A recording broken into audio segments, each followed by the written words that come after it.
Hello শাইনার্স, কেমন আছো তোমরা সবাই? আশা করি সবাই ভীষণ ভালো আছো।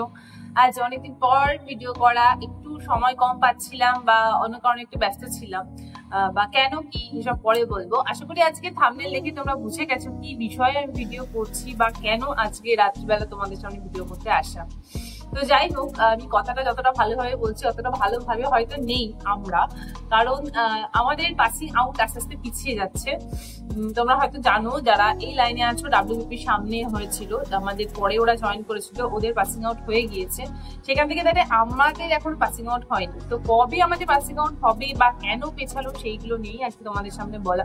তো চলো ভিডিওটা শুরু করা যাক, বেশি কথা বলবো না। এখন বাজে প্রায় 10টা 10 মতো হয়ে গেছে। আমি সমস্ত কিছু স্কিন কেয়ার টেয়ার সব কমপ্লিট করে তোমাদের সামনে আজকে বসা। তো যাই হোক, আমি প্রথমে তো বলি যে আমাদের পাসিং আউট কেন পেছালো। তোমরা সবাই জানো, 1 থেকে 100 সবাই জানো, আমাদের কলকাতাতে একটা বাজে পরিস্থিতির সৃষ্টি হয়েছিল কিছুদিন আগে। এখনো হয়তো সেটা কিছুটা হলেও চলছে, পুরোপুরি ভাবে কমপ্লিট না হলেও। তো সেই জন্য আমাদের এইখানে একটা আলাদা সার্কামস্ট্যান্স তৈরি হয়েছিল, যার কারণে কিন্তু আমাদের অন্তত পাসিং আউটটা করানো কোনোভাবেই পসিবল হয়ে উঠছিল না। একটা পাসিং আউট করাতে গেলে তার যতটা আয়োজন বা সেটা কিন্তু কলকাতার মতো জায়গাটা ছিল না। বিশেষ করে আমাদের এই পুলিশের মতো জবে ট্রেনিং সেন্টার তো কোনোভাবেই ছিল না, যার কারণে আমাদের এই পাসিং আউটটা পেছানো। এছাড়া কিছু নয়, যে আলাদা কোনো কারণ বা কিছু, এইসব কিছু নয়, একমাত্র এই ঘটনাটার জন্য আমাদের এই পাসিং আউটটা পেছানো। আর নেক্সট যে কথাটা, আজকের ভাইটাল কথা, সেটা হচ্ছে আমাদের পাসিং আউটটা কবে। দেখো, অনেকে অনেক রকম ধরনের কথা বলছে, আর সব থেকে বড় কথা হচ্ছে আমাদের পোস্টিংটা। আমাদের অনেকেই জানি যে পোস্টিংটা কোথায় হবে বা কি না হবে, সেইগুলো সম্পর্কে কিছু ধারণা হয়ে গেছে। অনেক কিছু জানি, হয়তো আমি কিছু জানি না, তবুও আমি যেটুকুনি জানি সেটুকু তোমাদের হিসেবে বলবো।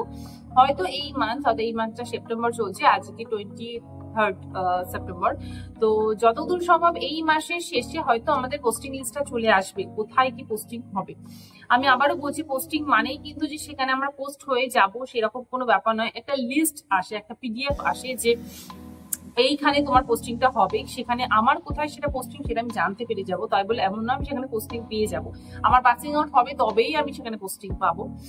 আর কবে পাসিং আউট হবে এইটা হিসাবে যদি বলি, কোনো অফিসিয়াল খবর বা কোনো কিছু বা সেসব আমাদের কিছু এখনো কিছুই বলেনি। এটা কমপ্লিটলি একটা প্রেডিকশন বলতে পারো।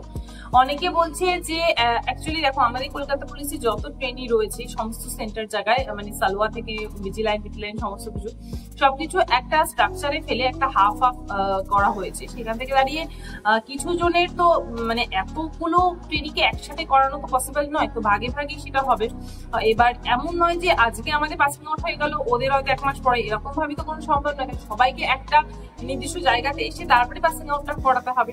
তো সেই জায়গায় দাঁড়িয়ে আমরা হয়তো সেই জায়গায় রয়েছে, ওরা হয়তো এই এক্সামটা বাকি আছে বা সেটা বাকি আছে, তাই সবার সবটা কমপ্লিট হবে। এক্সাম মতলব আমাদের যে মানে পাসিং আউটের আগে যেগুলো ফাইনাল এক্সাম থাকে সেগুলোর কথা আমরা বলছি, সেগুলো আমাদের হয়ে গেছে, আমাদের সমস্ত কিছু এক্সাম হয়ে গিয়েছে।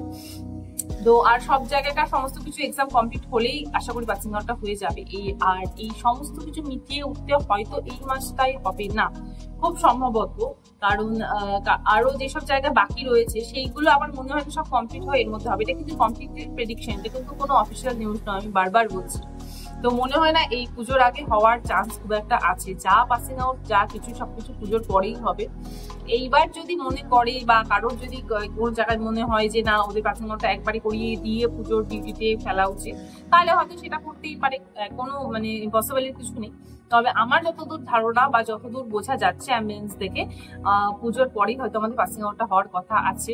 তোমরা জানো, আমাদের এই সেপ্টেম্বর লাস্ট কমপ্লিট হলে মানে 7th মান্থ কমপ্লিট হবে। আমরা সবাই বাড়ি থেকে বাইরে সবকিছু, যারা ভাবো যে হ্যাঁ ওদের কিছু যায় আসে না, কিছু না, একদমই সেটা নয়। আমাদেরও পরিবারের প্রতি টান থাকে, বাবা মাকে দেখা থাকে, ভালো লাগা থাকে, কিছু টান থাকে। তাই যারা একটু ক্যামেরার বাইরে থেকে বা দূর থেকে যারা কথা বলো না যে হ্যাঁ ওদের এরকম সেরকম, ওরকম কিন্তু কিছু হয় না। এটা কিন্তু আমি আবার বলছি, অনেকে অনেক বাজে কথা বলে, সেটা কিন্তু থাকে না। আমাদেরও অনেক খারাপ লাগা থাকে, অনেক আবেগ থাকে। যাই হোক, সব কথা বাদ দিলাম।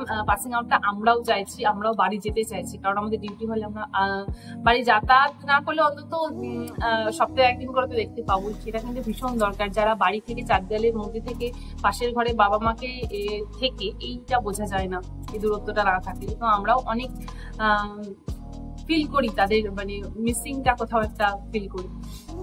তো যেহেতু যাই হোক 7 মাস হয়ে গেল, আর জানি না কতদিন থাকতে হবে, কিন্তু আশা করি পাসিং আউটটা পুজোর পরেই হবে। কিন্তু পুজোর পরে কবে হবে সেটাও আমি জানি না, আজও যে এটা কোন পুজো কমপ্লিট করে হবে সেটা জানি না, বাট দুর্গাপুজোর পর আশা করি হওয়ার চান্স রয়েছে। আর আমি তো বললাম আমাদের এখানে সমস্ত কিছু এক্সাম কমপ্লিট হয়ে গেছে, আর বাকি ডেট কমপ্লিট হলে যদি তার আগে হয় আমি নিশ্চয়ই তোমাদেরকে আপডেট দিয়ে দেবো যে আমাদের পাসিং আউট যদি হট করে হয়ে যায় যে এর মধ্যে পাসিং আউট, তাহলে আমি তোমাদেরকে সেই খবরটা দিয়ে দেবো। যাই হোক, আজকে ভিডিওটা এইটুকুনি ছিল, এর বাইরে আর কিছু বলবো না, বেশি কথা বলবো না। তোমাদের যদি কোনো কোয়েশ্চেন থাকে প্লিজ আমাকে কমেন্টে জানিও। আমি কিন্তু আজকে কমপ্লিটলি আমার কথাটা জানালাম আর প্রেডিকশন টুকুনি জানালাম, এটা কিন্তু কমপ্লিট প্রেডিকশন ভিডিও। তো কেউ কিন্তু এটা বলতে যেও না হ্যাঁ পাসিং আউট এ হলো না না হলো না কিছু, বা অফিস থেকে জেনেছো কিনা, এটা কিন্তু একদম না। যাই হোক, সবাইকে গুড নাইট, সবাই ভালো থেকে সুস্থ থেকো, পড়াশোনা মন দিয়ে করো, আর হ্যাঁ কোথায় কি হচ্ছে কি না হচ্ছে বেশি থেকে কান না দিয়ে নিজের দিকে ফোকাস করো, দেখবে ভালো থাকবে, সুস্থ থাকবে, বাবা মাকে ভালো রাখবে। সবাইকে বাই বাই।